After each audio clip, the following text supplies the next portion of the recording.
নমস্কার, কেমন আছেন সবাই? ঘরকন্যা ন্যাচারাল ব্লগে আপনাদের স্বাগত জানাই।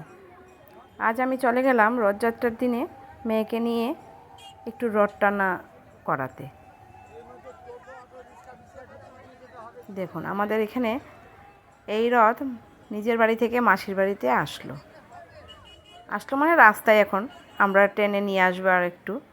তো আমরা অতটা দূর আর যাই না, আমরা একটু বটতলায় যাই, ওইখান থেকে একটু টেনে আমাদের এখানে যেখানে মাসির বাড়ি সেখানে ঢুকিয়ে দেয়।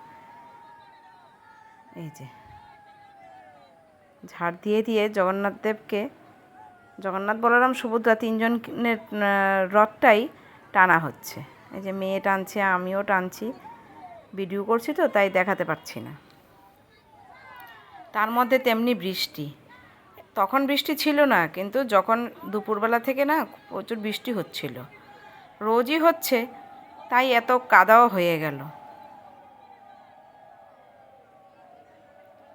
জ্বর থেকে উঠে জগন্নাথ দেব এবার মাসির বাড়ি যাচ্ছে ঘুরতে। এই যে এখানে আবার আমাদের প্রসাদ দিচ্ছে।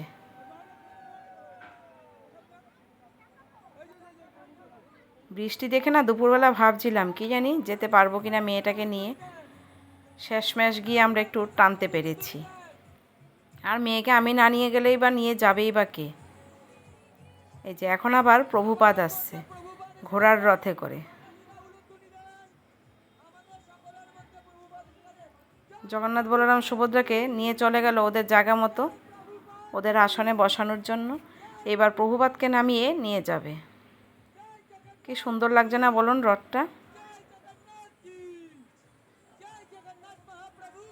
মেয়ে তো ঘোড়া দেখে খুব খুশি।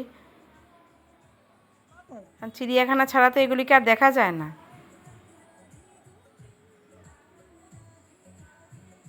এই যে প্রভুপাদকে এবার নামানো হচ্ছে।